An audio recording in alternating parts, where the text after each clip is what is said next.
Sesaat lagi kamu akan mendengarkan cerita di balik lensa by Panya Foto, podcast audio storytelling pertama seputar dunia fotografi.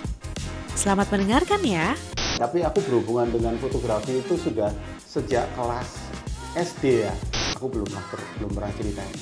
Untuk menyambung hidup keluarga, dulu ibuku itu menjadi fotografer. Aku jadi penerjemah artikel-artikel teknik mesin, teknik listrik, teknik bangunan. Karena aku udah ketembak, jadi aku harus rest. Kamu bisa pilih, kamu bisa ke Bali atau ke Singapura atau manapun yang kamu suka untuk istirahat. Karena aku masih berharap balik lagi ke Dili, aku milih Bali. Gitu. Bener-bener nggak ada kapok. Slogan jurnalis. Halo, selamat pagi, siang, sore, malam, Sobat Panya. Kembali lagi di Cerita di Balik Lensa by Panya Foto. Suarakan visualmu. Balik lagi sama aku Dian, dan kali ini masih tetap tidak bersama Nando. Tapi hari ini seneng banget karena kedatangan salah seorang fotografer yang pasti Sobat Panya udah tahu lah namanya, nama beliau ini ya. Seorang fotografer jurnalis yang sudah berkiprah puluhan tahun di dalam dunia fotografi. Siapa lagi kalau bukan Mas Bea Wiharta. Halo Mas Bea. Halo. Halo. Apa kabar nih Mas Bea? Baik, kabar baik dia. Mantap. Halo Sobat Panya. Asik. Sobat Panya ini pasti nunggu-nunggu juga nih salah satu episode yang ditunggu nih Mas. Tunggu aku potong nih. Oke. Aku tertarik tagnya tadi, suarakan visualmu. Yes. Aduh, betul. cakep banget itu. Itu tagline kita Mas. Iya. Mantap. Jadi maunya tuh visual itu tidak hanya dilihat tapi bisa didengarkan Mas. Iya, karena aku baru menggali kebiasaan lama lalu menghubungkan visual sama suara sama lagu. Jadi ketika aku dengar itu, memang. Asik, ada yang satu ini ya, kita satu frekuensi nih Mas. Iya, betul. Mas Bea ini, seperti Sobat Panya tahu mungkin Mas Bea ini asal Malang ya Mas, Jawa Timur ya? Iya, aku dari Malang. Dari Malang. Nah, sebelum kita ngomongin karir jurnalistiknya Mas Bea yang pastinya sudah mayoritas tahu lah ya Sobat Panya. Tapi kita mau berpulang dulu Mas, ke puluhan tahun silam, di masa Mas Bea masih 14 tahun. Nah di masa itu kan Mas Bea mengenal kamera. Boleh nih Mas diceritain kenapa, terus apa momennya tiba-tiba Mas Bea itu menyukai dunia visual ini Mas? Aku menyukai visual terlambat kali ya, tapi aku berhubungan dengan fotografi itu sudah sejak kelas SD ya. Waduh. Jadi aku belum pernah cerita ini. Asik. Jadi untuk menyambung hidup keluarga, dulu ibuku itu menjadi fotografer. Wow. Fotografer studio di rumah untuk foto keluarga dan pas foto. Kameranya itu Canon GL. Wow.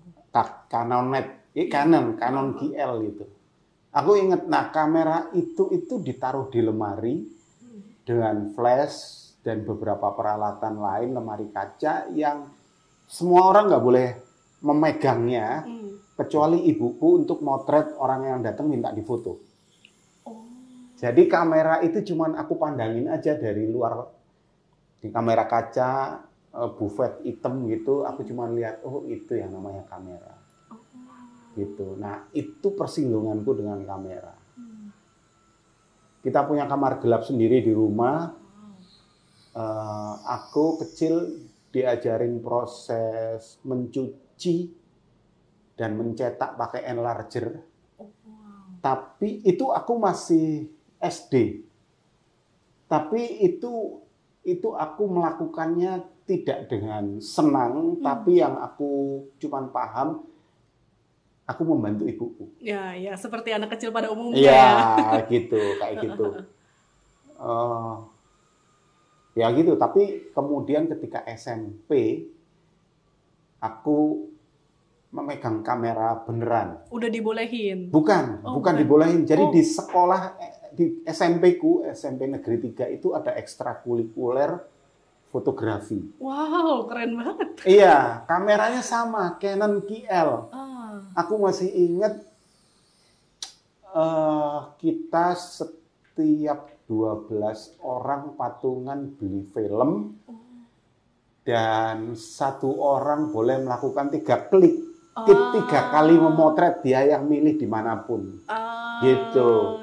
Itu aku baru mengenal ini kamera. Jadi setelah dijelaskan di papan tulis sama gurunya, nama gurunya Pak Karsadi, orangnya ganteng, baik, berkumis.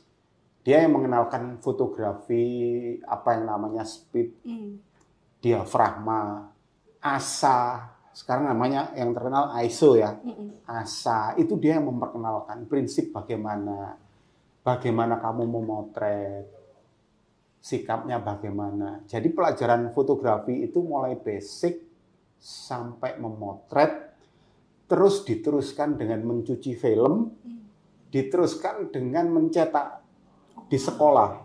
Jadi satu semester, waktu itu satu semester itu isinya itu. Gitu. Wah, keren banget. Keren, dan aku benar-benar terpesona ketika aku memotret, aku milih di teman-teman ada yang milih ke stasiun, kita jalan-jalan ke stasiun kereta. Nah, tapi yang paling berkesan aku itu justru di pagar sekolah, memotret pagi karena ada sinar miring datang, sehingga ada perbedaan gelap terang di dalam wajah teman-temanku. Aku sampai heran, oh bisa kayak gini ya, gitu. Kan kita melihat berwarna, cuman memotret pada saat itu hitam putih ya. Jadi ketika dicetak itu aku melihat gradasinya itu kelihatan banget. Temanku tertawa, ada yang pencahayaannya nggak rata lah, ada yang agak gelap, terus yang kena sinar itu terang gitu. Terus aku justru terpesona, oh bisa begini ya, pada saat aku lihat kok aku nggak lihat kayak gini ya, gitu. Nah, di situ aku kenal fotografi. Lengkap 1 semester itu artinya dari teori sampai praktek motret, nyuci terus nyetak. Gitu. Wah, itu langka banget ya, Mas. Langka. Pertama langka itu di zaman itu ada seorang perempuan yang motret menjadi profesi, jadi itu langka banget di sana. Oh iya. Dan kalau di rumah kebanyakan klien ibuku itu tetangga-tetangga yang perlu pas foto. Iya, foto keluarga gitu foto ya. Keluarga. Wisuda. Iya, wisuda. Yang cetakannya itu pinggirnya masih ada kayak ukir-ukiran apa tuh? Dicetak terus pinggir kertasnya itu kayak ada ukir-ukirannya itu loh. Jadi nggak lurus biasa. Kayak gitu.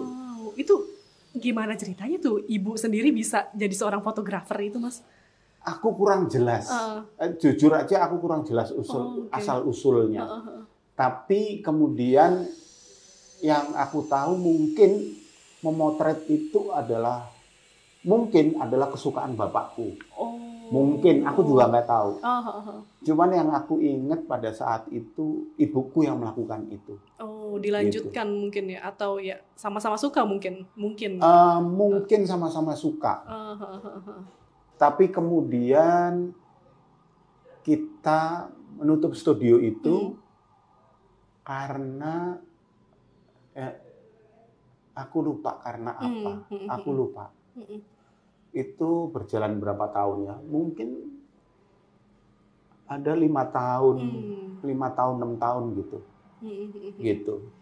Wow, dan selain ibu tadi yang profesinya juga unik, langka gitu ya, Mas. Tadi di sekolah juga SMP udah ada pelajaran kayak gitu, Mas. Di Jakarta aja eskul fotografi belum banyak gitu ya.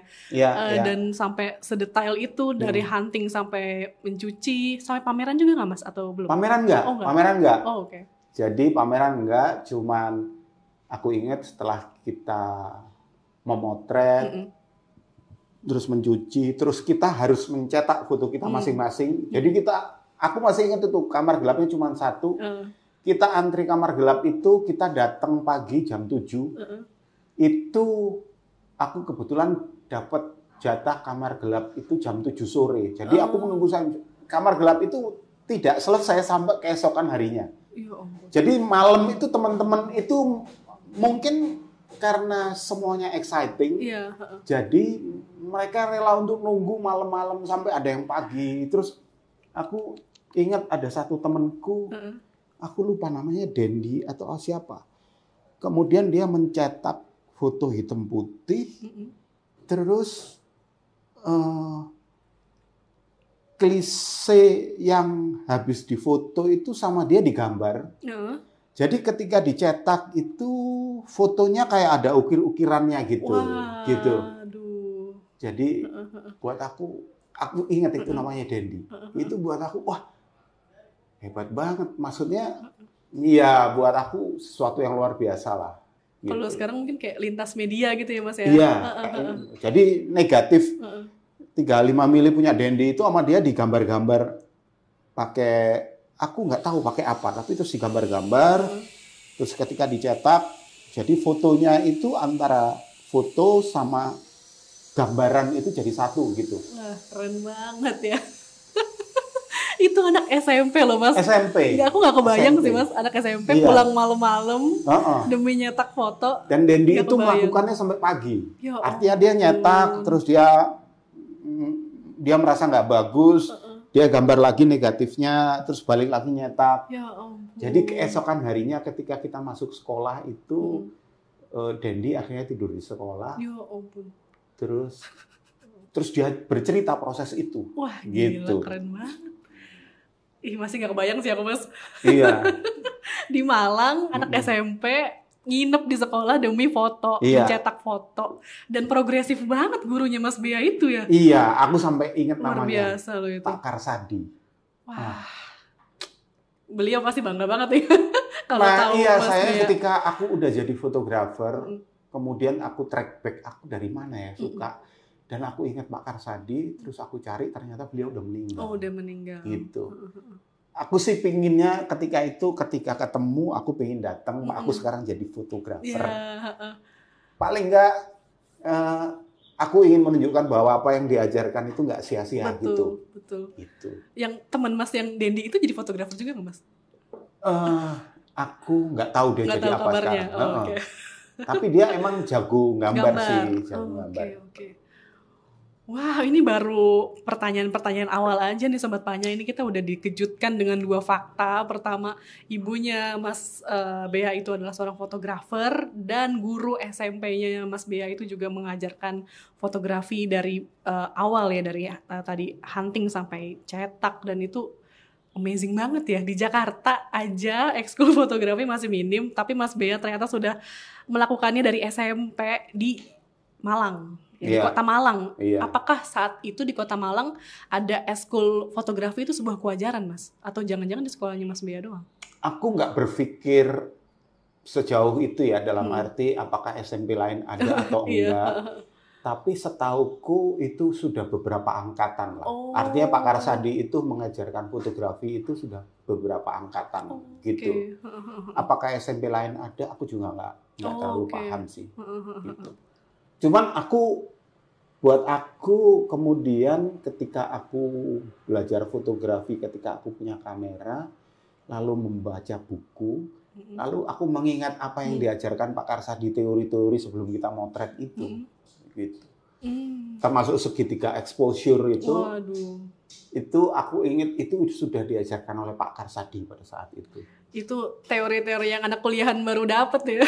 Mana Mas Bea dari SMP udah dapet. SMP. Luar ya, biasa. Gurunya progresif ya. Luar biasa. Gurunya progresif.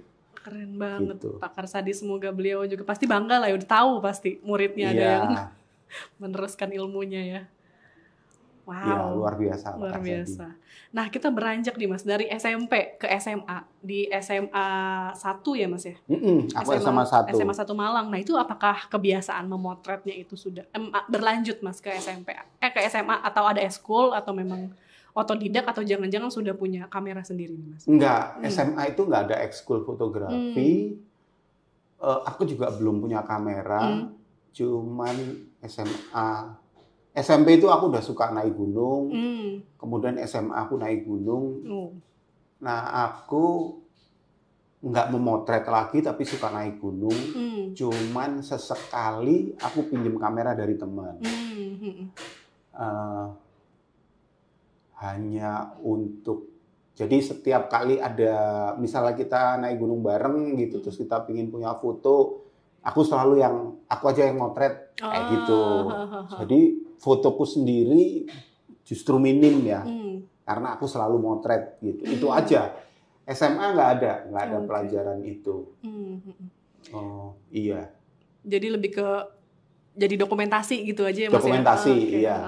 Dokumentasi. Aku juga jadi penasaran nih, tadi foto Mas Bea SMP dan SMA itu masih punya arsipnya gak sih? Kayaknya nggak ada. Aku udah nyari-nyari. Kalau image-nya ketika SMP aku motret itu aku masih ingat. Motret temanku di pagar 5 orang. Terus pagernya kayak apa, pencahayaan. Aku masih ingat. Tapi aku berusaha nyari, udah nggak ada. Udah nggak ada ya. Gitu. Oke, ke SMA ternyata lebih seneng naik gunung kayak Mas Edi berarti ya? Iya. Naik gunung, jalan-jalan. Mungkin pada saat itu outdoor activity mulai menjadi tren ya. Iya. Gitu. Kayak mulai ada itu ya, di zaman-zaman Soki ya. Mapala gitu-gitu ya. Betul. Oke. Nah, ini SMA-nya Mas Bea itu apa? IPA, IPS gitu? Dulu? Aku IPA. Oh, IPA. Wow. Aku IPA. Okay. Lanjut ke IKIP. Nah, di IKIP apa? Pendidikan guru, Mas? Iya, pendidikan guru teknik sipil. Waduh. Gitu. Ada jadi, ya, Mas? Iya, ada. Jadi kalau aku lulus, aku harus ngajar di STM. Atau ngajar di SMA, mungkin fisika, gitu. Kayak gitu. Itu kenapa tuh, Mas?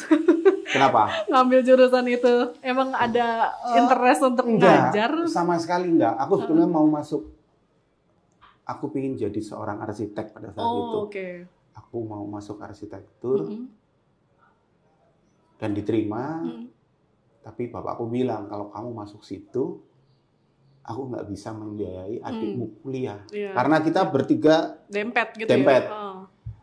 Terus kamu harus masuk satu jurusan bareng sama kakakmu. Jadi buku itu dari kakakku nurun ke aku, longsoran, nanti nurun ke adikku. Bener. Nanti pasti adikmu juga pingin kuliah. Dia bilang gitu.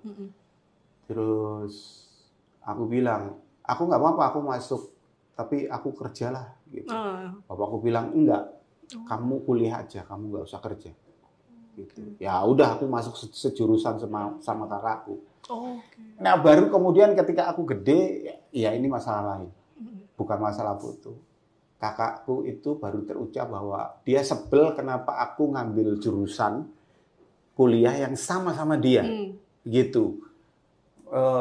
Dan dia merasa aku menjadi ancaman lah, karena diikutin kan. Terus aku bilang, aku nggak punya pilihan. Aku bilang gitu. Baru kemudian ketika gede itu terbuka, bahwa aku nggak punya pilihan, aku harus kuliah di situ, supaya kita bertiga, kita berenam kemudian itu semua bisa kuliah, gitu. Kayak gitu. Ya udah, aku masuk situ karena aku nggak suka. Aku ingin menyenangkan orang tuaku, aku bilang aku harus lulus secepatnya. Jadi kuliah itu aku genjot, aku 7 semester selesai. Wis, luar biasa. Cum laude. Mantap. Terus wisuda bareng kakakku. Waduh. Nah, itu yang membuat dia menangis kemudian, dan dia ketika udah gede baru cerita. Kenapa kamu ngikutin aku? Gitu. Aduh, beban banget. Terus kamu wisuda, terus aku bilang, aku nggak punya pilihan, aku bilang gitu. Bener. Pantas kesel ya. Iya. Malu banget wisuda bareng adik. Adanya cum laude, aduh dia kesel. Bener-bener ngerti perasaannya. Aku harus secepatnya lulus, tak genjot kuliah pokoknya. Semua ngambil 20, aku ngambil 24. Aku ngambil 24 SKS. Wah. Itu berarti selama kuliah 7 semester, Mas Bea benar-benar nggak ada freelance, nggak ada ikut kegiatan apapun, fokus belajar aja? Atau gimana? Freelance motret maksudnya? Enggak. Sama sekali? Sama sekali nggak ada, kecuali naik gunung. Naik gunung, diving, kegiatan search and rescue, itu aktif banget. Ada satu masa di mana aku harus memimpin sebuah gerakan SAR, terus tapi aku harus ujian. Jadi ada anak hilang, gerakan pertama udah dipimpin orang lain, yang kedua aku yang harus mimpin, karena temanku ini harus bekerja. Nah pada saat aku harus mimpin itu aku mau ujian. Terus aku datang ke dosenku, aku mau ujian hari ini. Karena aku 2 hari lagi aku mau memimpin ini. Jadi aku tantang dosenku untuk ujian. Gokil. Gitu. Untungnya dosen itu mengerti. Nah, Aku bilang kenapa aku iya. gitu. Boleh kalau kamu bisa, oke. Ya udah ujian. Dan untungnya aku lulus. Wah, Sobat Panya ini benar-benar speechless ya. Jurusannya Mas Bea itu nggak gampang loh.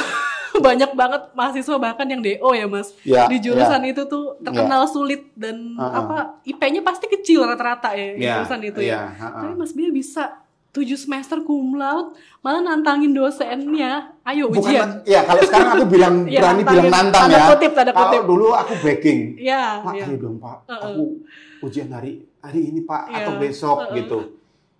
Kenapa kamu? Gitu. Gini Pak. Ya udah hari ini. Luar biasa. Gokil nih gitu. Fun fact yang pasti Sobat Panya belum pada tahu nih. Nah itu tapi di Tim Star itu memang bener-bener relawan ya Mas ya? Nggak ada keuntungan apapun dari segi finansial ya? Nggak ada. Oke. Berarti 7 semester kegiatan outdoor dan kerelawanan sampai akhirnya cum laude dan lulus. Nah di tahap itu Mas Bea gimana tuh Mas? Ngelamar jadi apa profesi pertamanya setelah lulus kuliah? Setelah lulus itu aku melamar mungkin ada kira-kira ngirim lewat pos itu mungkin sampai 200 lamaran kali. Oh zaman dulu. Oh iya, koran kan, di koran dibuka, Kompas sama apa waktu itu ya? Tempo, Pos Kota, enggak, jadi koran Jawa Timur itu kalau enggak Jawa Pos atau Surabaya Pos sama Kompas. Oh iya benar. Jadi aku setiap hari Minggu ke rumah saudaraku yang berlangganan, terus aku kirim-kirim lamaran. Dan itu nggak ada satupun yang dipanggil. Padahal cum laude ya, bisa-bisanya nih. Nah berarti tapi sebelum itu Bapak akhirnya bangga banget dong Mas, karena kan itu sesuai keinginan dia. Iya. Aku berhasil buktiin. Yang seneng ibuku. Oh oke. Ibuku seneng karena anakku jadi sarjana. Akhirnya. Gitu. Dan iya dia seneng lah. Artinya dia datang ke wisuda itu melihat kakakku sama aku di wisuda dan kami foto bareng. Ibuku seneng. Itu yang motoin ibunya Mas Bea, jangan-jangan? Enggak, waktu itu bukan. Waktu itu yang moto bukan ibuku. Oh bukan. Tapi ada temanku. Gitu temanku. Kayak gitu. Wah, ya gitulah. Wah, itu mind blowing nih Sobat Panya ya. Ternyata Mas Bea di balik karya foto jurnalisnya yang luar biasa, ternyata beliau ini cum laude. Keren. Nah Mas itu ngelamar sampai 200 bla bla bla. Kemudian apa profesi pertama Mas yang secara profesional akhirnya? Secara profesional aku pertama kali justru nggak ngelamar, tapi diajak temanku bekerja jadi mandor perbaikan mutu jalan. Oke. Jadi pengaspalan jalan. Proyek Bank Dunia yang pertama kali di Surabaya, aku jadi mandor. Mandor kasar yang ya mandor kasar lah. Gitu. Itu aku bekerja di situ.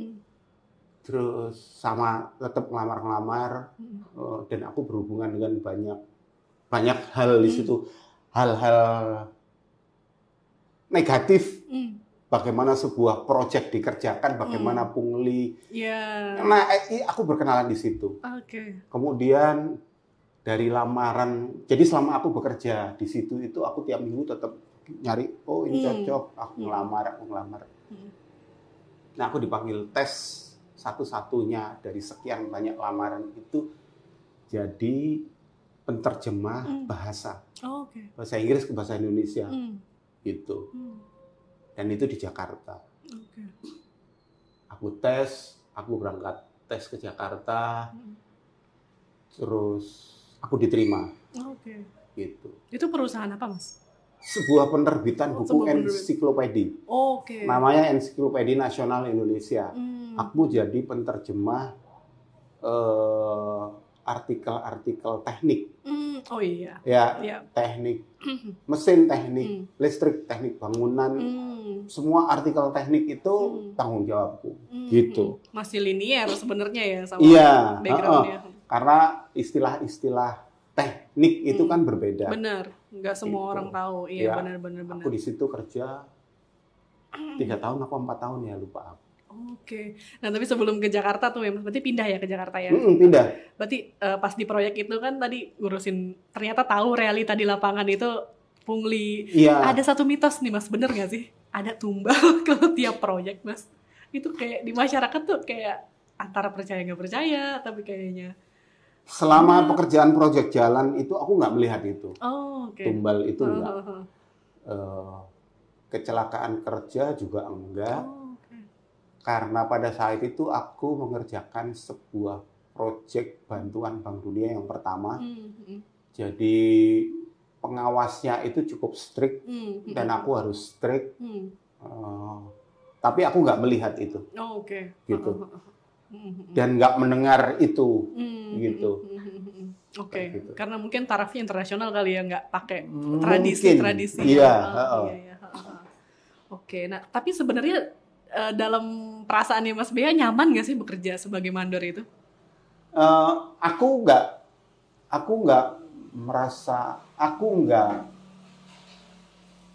melihat sampai sejauh itu nyaman atau enggak. Tapi yang aku rasa aku bekerja dapat duit. Ya, akhirnya Iya. lamar-lamar, iya. Karena aku ketika lulus aku pernah magang, terus aku menjadi guru di STM Oke. yang gajinya sangat kecil. Iya. Bahkan ini real, untuk ngisi bensin Vespaku dari rumah ke sekolah selama sebulan itu nggak cukup. Ya ampun. Jadi aku merasa kalau bensin aja nggak cukup, Iya, benar. gimana aku bisa mengajar dengan baik? Bener. Gitu kan? Bener. Jadi aku harus kerja yang lain. Lupain jadi guru. Gitu. Bener.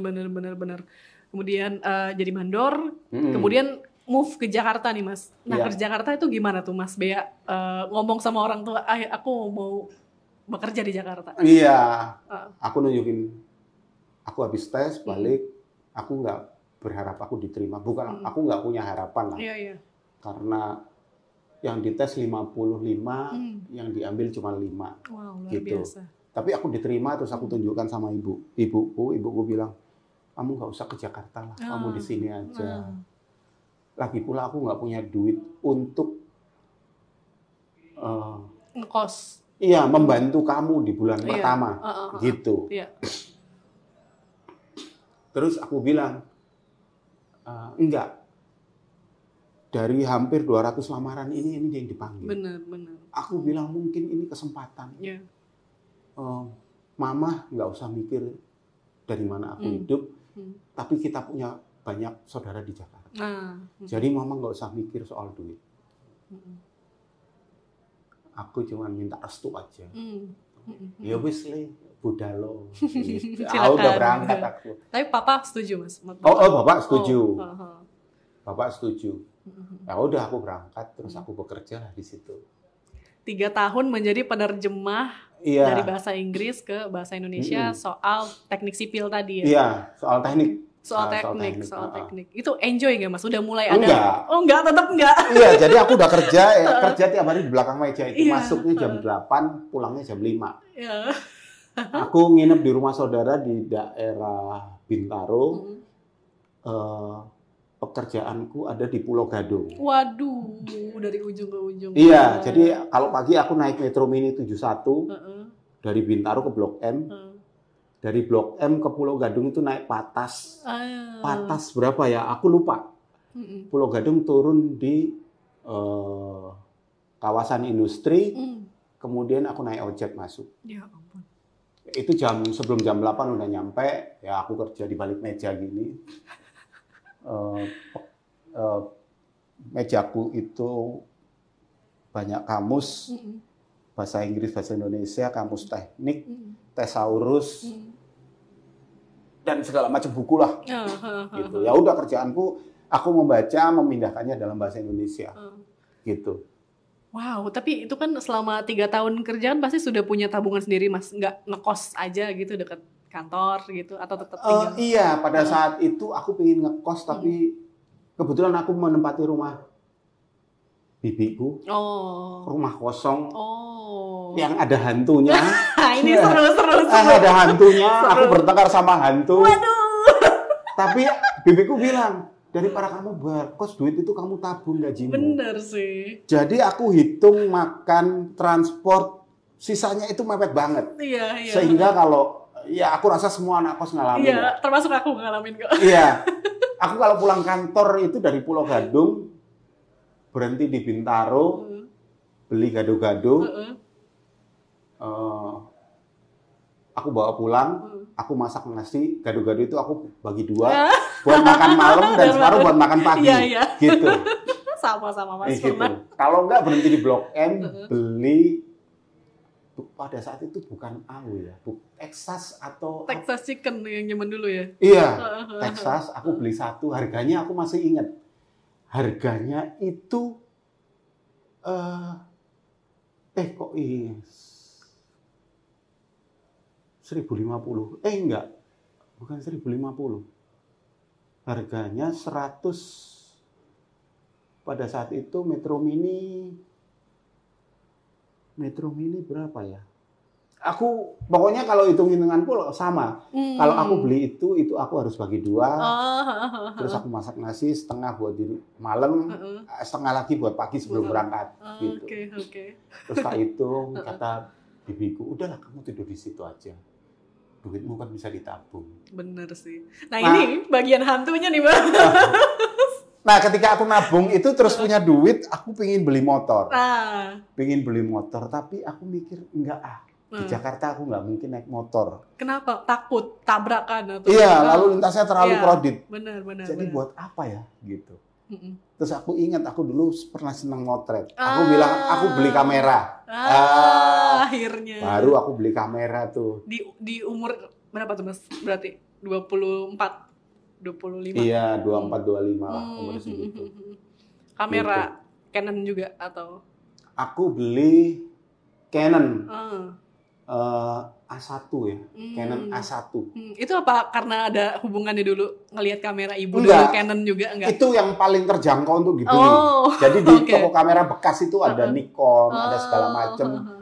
Aku nanya temanku di antara itu mana yang paling tahan lama, gitu, yang elektroniknya sedikit, bisa lah pakai naik gunung, gitu. Akhirnya uangnya buat beli kamera. Beli kamera dan aku harus bertahan di kos-kosan itu melawan hantu supaya aku bisa beli film. Ini gimana ceritanya nih? Gimana ceritanya melawan hantu nih Mas? Emang semengganggu apa? Semengganggu apa? Awalnya nggak mengganggu.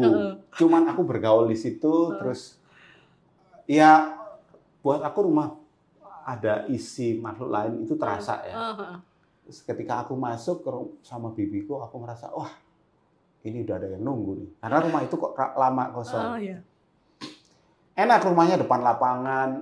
Lapangannya kalau pagi itu masih berkabut gitu. Buat aku yang dari Malang, wah ini enak banget nih dingin. Udah aku di sinilah. Bodoh lah ada yang ngisi nanti. Yang penting nggak ganggu. Yeah. Gitu. Terus tapi dia berkali-kali ganggu. Jadi seperti genteng itu dilempar-lempar gitu genteng. Gitu. Terus aku keluar, aku cuma bilang, jangan ganggu ya. Kita hidup sama-sama atau kita perang nih. Aku bilang gitu. Awalnya aku baik sih. Kita hidup sama-sama, aku nggak ganggu kamu, aku cuma butuh hidup, kamu juga. Gitu. Tapi lama-lama itu makin sering terjadi. Cuman rumahnya kosong. Aku cuma pakai 1 kamar, yang lain kosong kan. Aku cuma merasa, wah iya nih, lumayan nih. Gitu. Nah terus ketika aku di ruang tamu, kerja atau apa, anak-anak situ kalau lewat mau mampir nggak pernah mampir.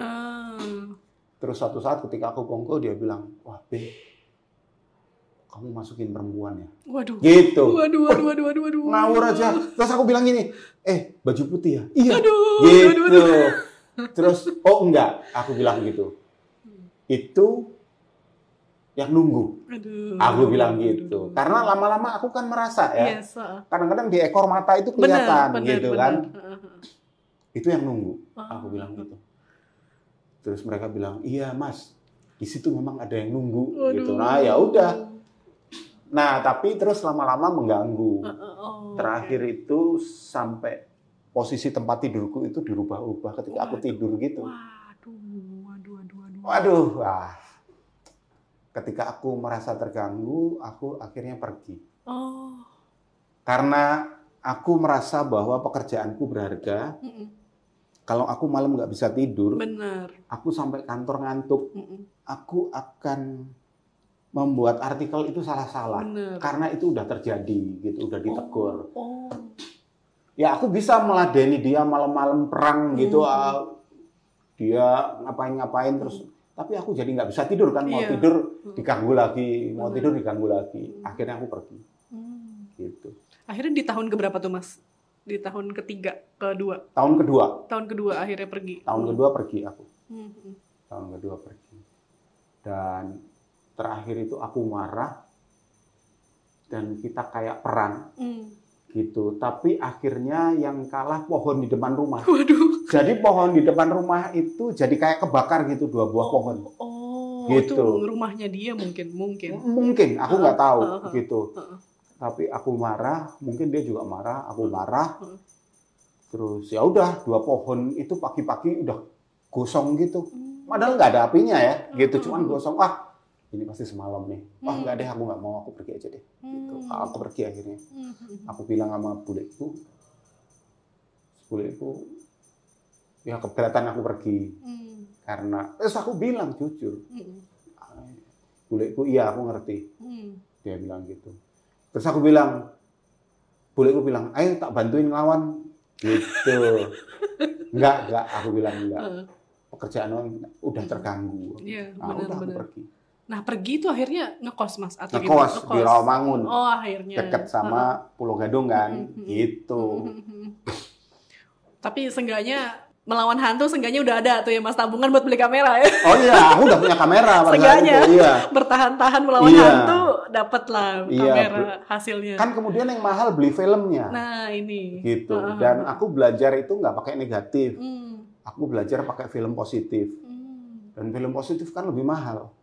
Kalau film negatif, kalau nggak salah harganya 5.000, film positif itu harganya 25.000. Kenapa tuh Mas justru milih yang positif? Karena film positif itu toleransinya salah itu sangat presisi. Jadi kalau pakai film positif, kita baca cahaya gini, lihat light meter, terus kalau pencahayaannya salah ya udah kebuang aja, itu nggak bisa dipakai. Kalau negatif dia masih ada bayang-bayang yang bisa didapat, ketika dicetak kan bisa di-burn. Di-burn dan dia jadi. Kalau positif nggak bisa, udah kalau filmnya hancur ya udah hancur. Berarti lebih sulit dong. Lebih susah. Emang pengen menantang diri sendiri? Bukan. Jadi aku tanya teman-teman terus, kalau lu serius jadi fotografer, lu belajar pakai slide. Jangan slide itu film positif kan? Pakai slide, jangan pakai negatif. Karena kalau lu berhasil di slide, berarti lu bisa baca cahaya dan bisa baca metering di kameramu. Jadi metering itu kan ada spotlight, ada spot meter yang cuma 1 titik. Terus kalau zaman dulu ada sampai 3 kan, 2 apa 3 gitu. Nah, cara membaca itu, lalu cara membaca cahaya yang jatuh di kulit gini gimana. Nah, itu sangat efektif kalau pakai film positif. Oke. Wow. Jadi aku nggak mengenal negatif sampai kemudian beberapa tahun kemudian. Baru aku mengenal negatif ketika aku masuk di majalah berita. Baru aku kenal negatif. Nah, oke. Nah, berarti kita beranjak nih Mas tadi. Aduh, masih shock sama yang soal hantu. Tadi ngalamin juga aku Mas pernah gitu ya? Rumah-rumah. Pokoknya setiap rumah yang dulu ditinggalin bareng keluarga tuh pasti ada aja yang kayak gitunya. Jadi kayak mau nggak percaya tapi ngalamin gitu ya. Iya. Sulit diterima. Nah, 3 tahun Mas menjadi penerjemah. Kemudian penerjemah sambil motret-motret pastinya kan. Motret-motretnya itu apa Mas? Lebih ke street atau enggak, lebih ke outdoor activity. Jadi iya tadi. Aku penggemar naik gunung. Oke. Kemudian aku pada saat itu aku lagi getol-getolnya belajar arung jeram. Bersama dulu ada namanya Norman Edwin.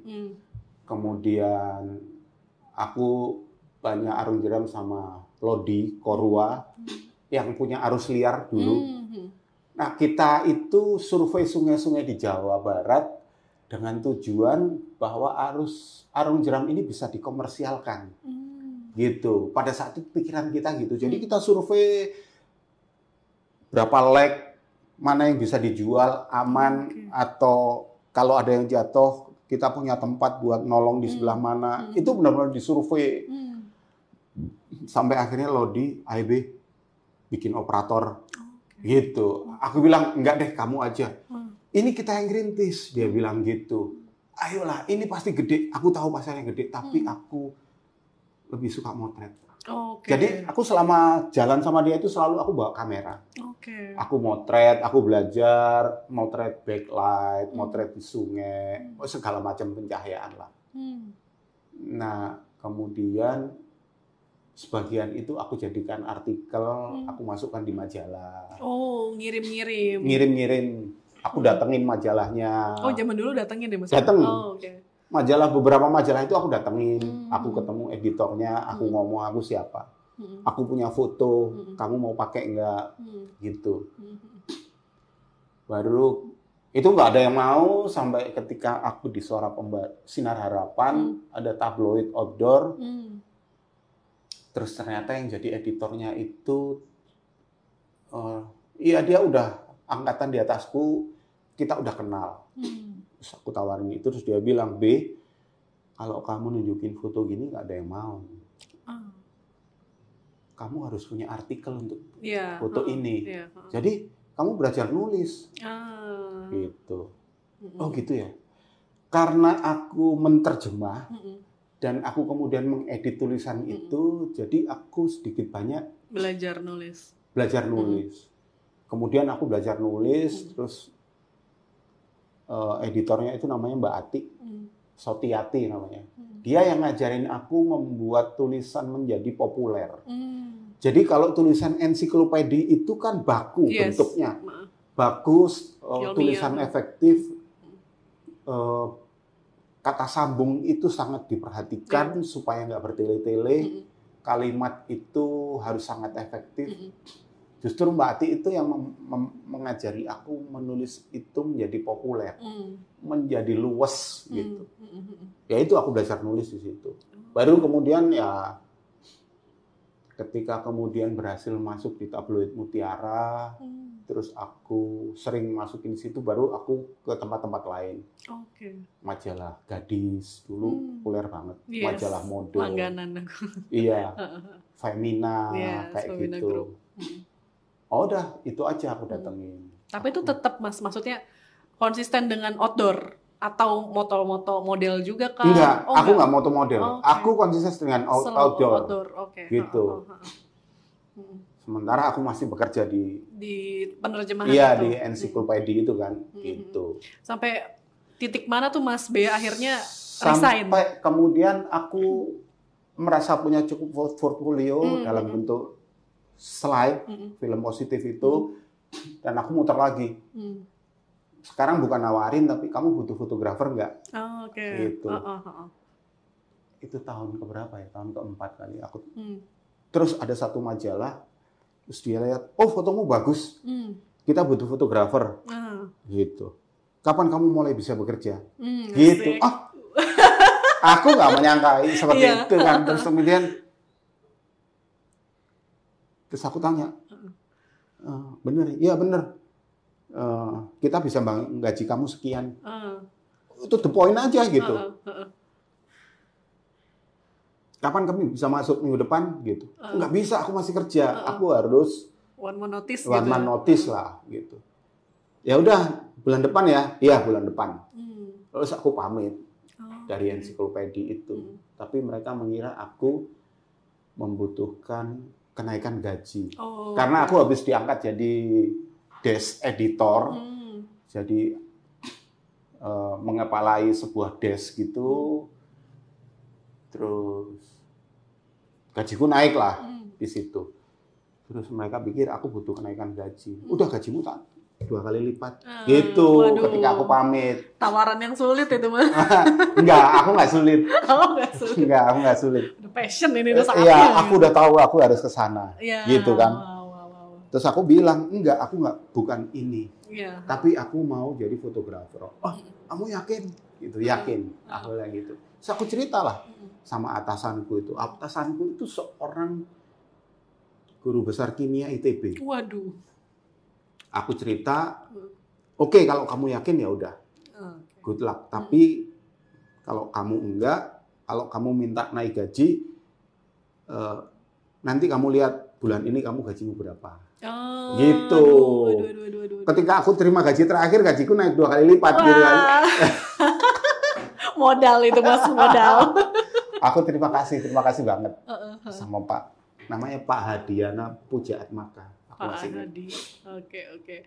Nah itu majalah apa Mas atau koran apa? Namanya majalah Suasana.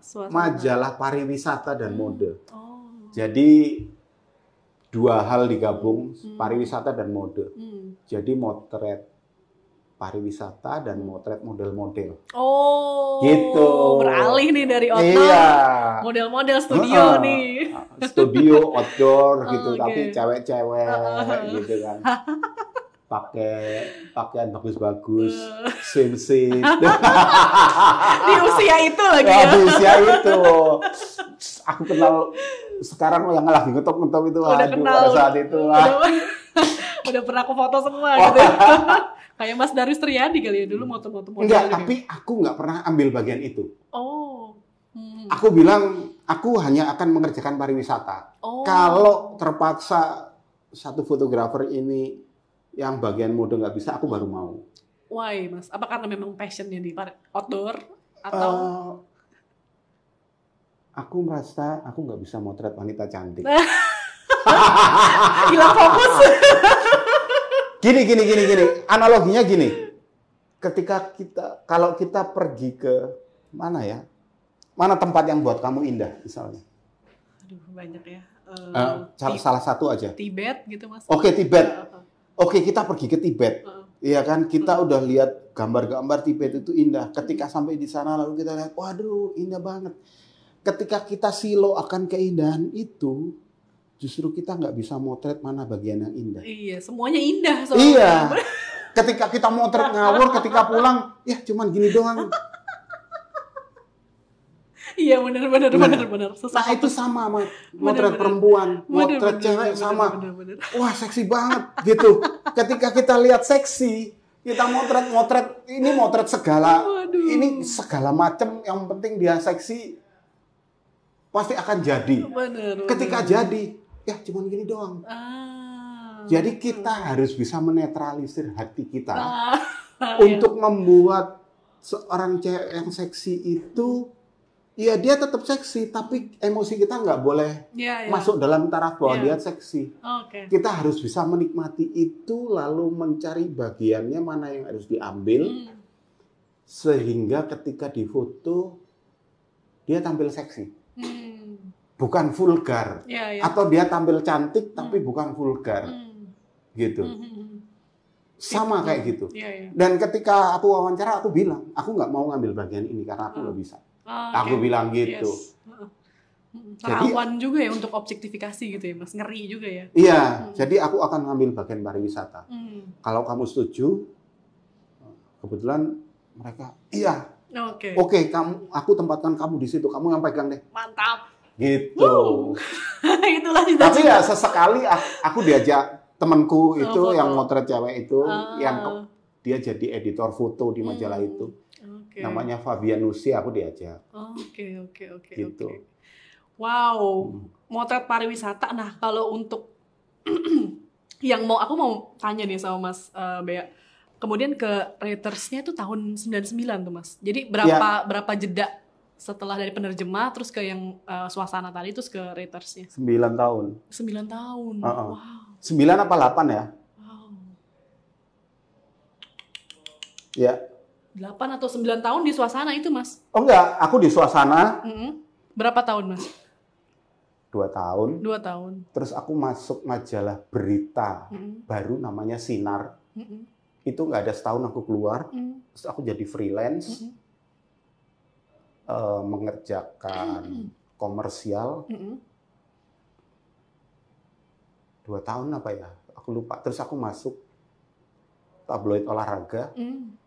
Dari tabloid olahraga aku masuk ke majalah Gatra. Oh, Gatra. Dari majalah Gatra aku ke Reuters. Oh, oke. Gitu. Oke. Wah, lagi ini ya, lagi gede-gedenya Gatra ya pas saat itu ya, Mas ya? Yang pecah sama Tempo kan ya? Iya, wartawannya. Ya. Jadi aku di tabloid Go. Terus aku merasa aku harus pindah ke majalah berita. Why, Mas? Aku mau masuk Tempo di Bredel. Iya. Tempo di Bredel. Terus ya sebagian teman-teman Tempo bikin Gatra. Dibiayai oleh Bobasan. Terus pagi-pagi temanku datang ke rumah. Aku di Gatra, aku jadi redaktur foto. Lu mau jadi fotografer di Gatra nggak? Karena aku mau masuk Tempo. Nggak jadi. Nggak bisa. Ya, dengan tujuanku. Ya. Nggak bisa, terus dia nawarin, aku bilang aku mau. Gitu. Terus aku masuk Gatra. Apa karena suasana zaman saat itu, Mas, lagi keruntuhan Orde Baru, jadi tensi politiknya tinggi nih, jadi pengen jadi. Iya, itu salah satunya. Okay. Itu salah satunya. Jadi aku memprediksi pada saat itu kesimpulannya sebentar lagi Pak Harto jatuh. Pada saat Pak Harto jatuh, aku ingin mendokumentasikan perubahan Indonesia. Oke. Nah, ketika di Go aku bilang itu, terus pemerintahku nggak bisa. Kalau lu ada apa-apa, lu salah, kita nggak bisa bantu. Karena kita majalah olahraga, karena kita tabloid sport. Terus aku bilang, aku harus pindah. Benar. Gitu. Benar. Ya udah, aku pindah ke Gatra. Berhasil akhirnya, Mas, meliput kejatuhan Soeharto itu. Iya, ada yang berhasil, ada yang enggak. Cuman pada saat itu ya aku di situ. Jadi ada nggak ada assignment, aku turun ke jalan. Kecuali aku merasa capek, baru aku pulang. Gitu. Jadi pada periode itu aku banyak di jalan. Oke. Gitu. Pada saat Indonesia seperti negara antah berantah yang ketika kamu mati dimanapun orang nggak akan peduli, negara nggak ada kendali, aku di jalan, gitu. Itu resikonya gede loh, Mas. Iya, tapi itu tujuanku kan. Aku udah prediksi itu beberapa tahun yang lalu, dan aku mengejar itu gitu. Maksudnya aku nggak tahu ini nanti akan jadi apa, tapi aku harus ada di situ, gitu. Nah, saat itu Gatra melindungi Mas nggak?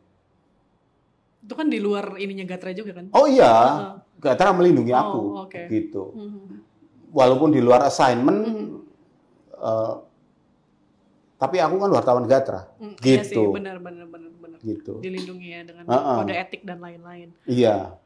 Oke, nah itu baru setelah gejolak-gejolak itu pindah ke Reuters tahun 99. Iya, 99. Nah itu di Reuters isunya apa? Politik ya, Mas? Politik.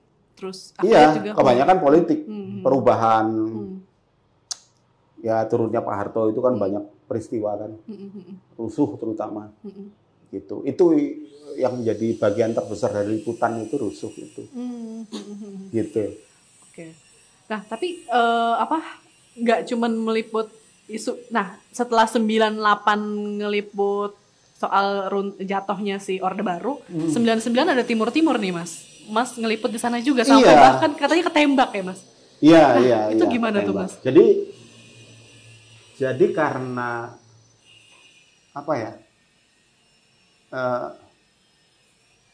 Ketika pecah rusuh itu, kemudian rusuh itu kan berlarut-larut, pindah ke beberapa tempat, selalu rusuh. Dan karena sejak awal aku berpikir ini yang aku cari, jadi aku selalu merasa I must be there gitu. Gitu. Apapun resikonya. Resikonya gitu. Jadi ya udah aku pindah-pindah dari satu kerusuhan ke kerusuhan lain. ketika di Reuters juga kan aku sebagai stringer ya, jadi sebagai freelancer. Kontributor ya. Ya kalau fotoku dipakai baru aku dibayar gitu. Itu juga sama. Kita butuh orang di sini nih, siapa mau berangkat gitu. Jadi kalau konflik itu selalu kan bukan penunjukan ya, kamu berangkat tapi enggak, tapi ditawarkan siapa yang mau berangkat gitu. Jadi harus dari diri sendiri. Kalau aku selalu angkat tangan, aku siap gitu. Aku siap. Waduh. Mbak ini bilang, kok BA terus? Yang lain dong. Gitu. Sampai ya beberapa kali nggak ada yang mau berangkat, terus akhirnya Mbak ini bilang, B nggak ada yang mau berangkat, kamu berangkat lagi ya? Oh iya. Dengan senang hati. Dengan senang hati gitu. Nah itu sampai ada momen di saat kerusuhan Timur itu Mas ketembak, itu lagi apa suasana di sana Mas? Jadi aku datang itu, aku ingat aku datang hari ini, aku hari pertama itu nggak pernah motret. Aku selalu ke daerah Rusuh itu hari pertama itu aku selalu survei, muter-muter. Hari kedua aku pagi, aku muter lagi, aku melihat beberapa orang sipil naik motor bawa M16 gitu. Wah ini mau rusuh nih berarti. Jadi itu seperti sebuah pengamatan yang kemudian aku membuat kesimpulan dari pengamatan yang terdahulu karena aku sudah sering sekali ke Timur kan. Oh, oke. Wah berarti ini nanti ada rusuh nih, gitu. Terus aku deketin, aku ajak ngomong, mereka nggak mau ngomong. Aku cari info. Pada saat itu ada kampanye antara pro Indonesia, jadi ada kampanye pro Indonesia akan melewati daerah-daerah yang sebagian besar adalah pendukung pro independen. Mereka ingin merdeka. Nah, lintasan itu akan melewati situ. Kalau pagi orang-orang udah bawa senjata, berarti rusuhnya pasti di daerah situ tuh. Ketika pro Indonesia akan melewati situ, aku rasa pasti akan rusuh di situ. Aku balik ke kantor, aku bilang pengamatanku gini. Daerah mana be? Daerah sini. Terus kita menyusun sebuah skenario, kita akan datang ke situ dan kita menentukan kalau ada apa-apa kita harus lari dan bagaimana cara lari. Itu standar lah. Ya mitigasinya. Iya. Udah kita ke sana sebelum masih jam 11 apa. Jam 12 lebih sedikit orang-orang pada datang. Orang-orang pro independen. Nah, terus sekitar jam 1 kampanye itu mulai lewat. Oh, udah terus bentrok.